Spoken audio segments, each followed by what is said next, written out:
How to edit who can contact you on Snapchat app. Hello guys, in today's video I'm going to show you how to edit and manage who can contact you on Snapchat easily. So first thing you have to do, go to Snapchat. Now this is the home page. As you can see, go to the top corner and click on your avatar and it will take you to this page. Now go here and click on the settings option.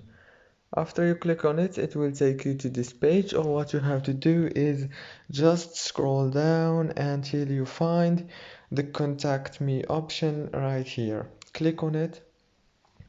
Now choose who can contact you from here, everyone or just your friends. Very easily and fast, as you can see.